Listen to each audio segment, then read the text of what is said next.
Hello again to another Agakale Reacts. Today we'll be watching Bee Extinction, Why We're Saving the Wrong Bees from DW Planet A.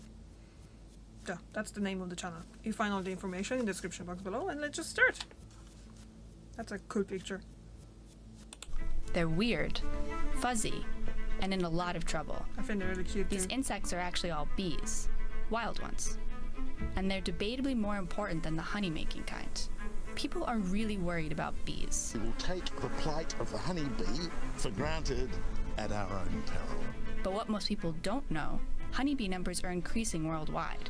Not just that, but the way humans use honeybees makes them a problem.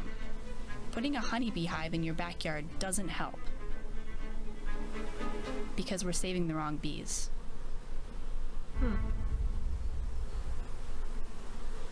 And why is that now? Animals are involved in the pollination of 90% of the world's flowering plants. And when you think of pollinators, the honeybee probably comes to mind. That's because honeybees and humans have an ancient relationship. Bees have been managed for thousands of years. There's a lot of evidence that it has played an important role also in the ancient cultures in Egypt and Greece. And so beekeeping has always been very widespread.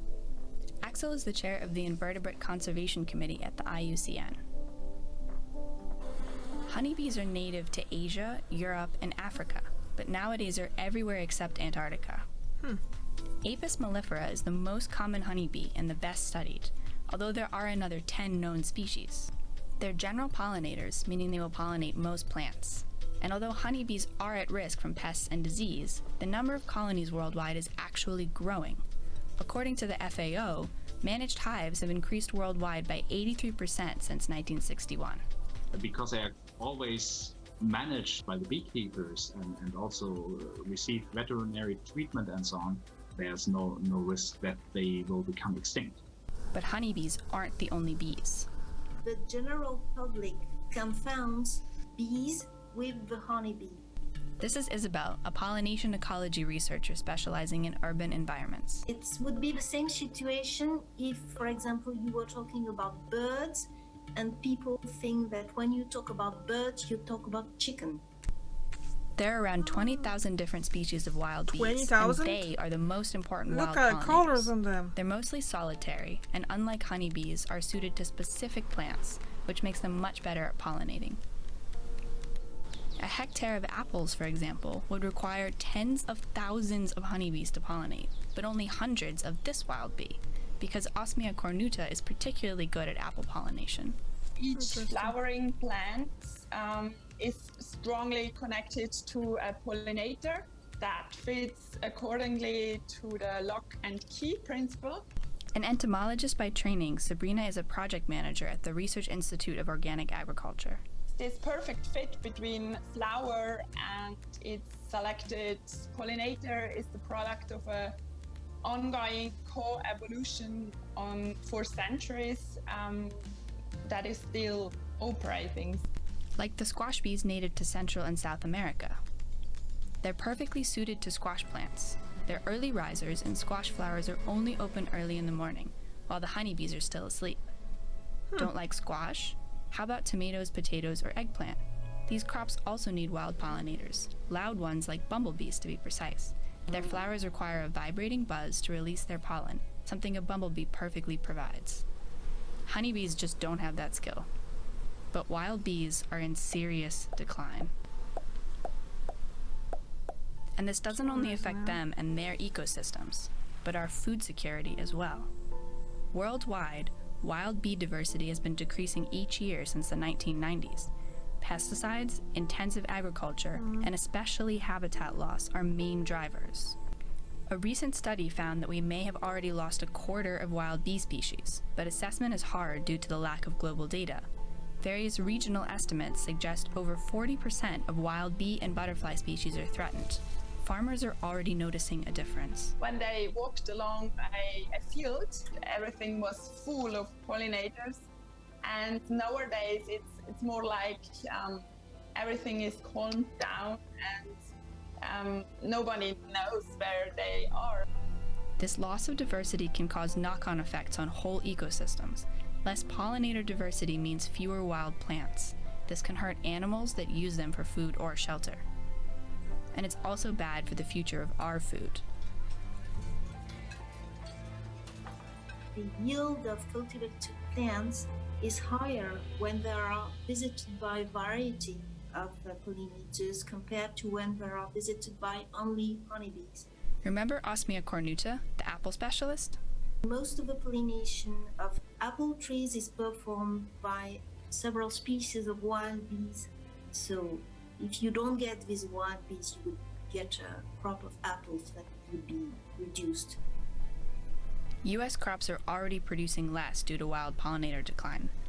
And globally, we're planting more and more of the crops that require animal pollination, like fruits, vegetables, and oilseeds. The increase in honeybees hasn't kept up. This means pollinator dependence has increased around 70% since 1961. And combined with the decline in wild pollinators, means an emergency for the global food supply. This is especially true in countries with many large monocultures that destroy wild pollinator habitats, like China and the United States. Not only that, the way we use honeybees actually makes them a part of the problem. According to the American Beekeeping Federation, 2/3 of the 2.7 million honeybee colonies in the US are used for pollination. Most go to the almond fields in California, where 80% of the world's almonds come from. Then bees rotate around the country to pollinate other crops. Nowhere else in the world uses honeybees for pollination like the US, but the trend is growing in Europe too as wild pollinators disappear.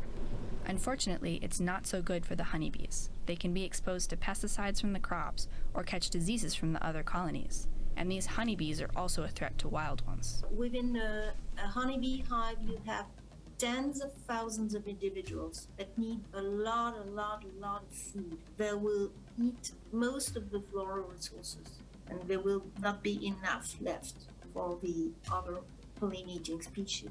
If you have many bees, then they will probably outcompete this native species very, very fast. Honeybees can also spread disease to wild bees. An infected bee can leave some virus on a flower to be picked up by the next wild bee that visits. It's not the honeybee's fault, but save the bees definitely does not mean adding more into the environment. There have been a lot of people that thought that they could only save the bees when having their own beehive in the backyard, and that's the wrong way to conserve pollinators. So what's the right way?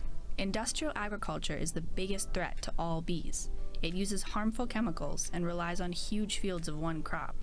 Ideally, we change our whole food system, but on a personal level, supporting small-scale sustainable farmers, if viable, also supports diverse habitats for wild bees. Even more can be done with a backyard, like leaving native plants alone or planting new ones. Open, sunny ground or dead logs also make great breeding spots for wild bees. But most of all, they need more attention. We need honeybees but aren't in danger of losing them. With wild bees, it's another story. How cute that thing is. Did you have any idea wild bees were that cool? I am in love with Osmia cornuta. That apple bee, it's so cute. Yeah. Anyway, don't forget to like the video and subscribe to our channel. We've got new ones every Friday. See ya! Oh, sorry, not you guys. I sometimes say bye to people that host the videos on YouTube. I know it's weird. That's what I do. Anyway, guys, did you realize that about, like, I heard about bees and I hear that someone's adding beehive here, beehive there and things, but I didn't really think that, it's like another type of monoculture. Basically, just one type of bee, and I didn't even realize that there are bees that they are just like specific for some plants, that they better to pollinate them than the honeybees are. So that was really eye-opening. Did you know that? Well, I didn't. Okay guys, thank you very much for watching. I'll see you tomorrow. Bye!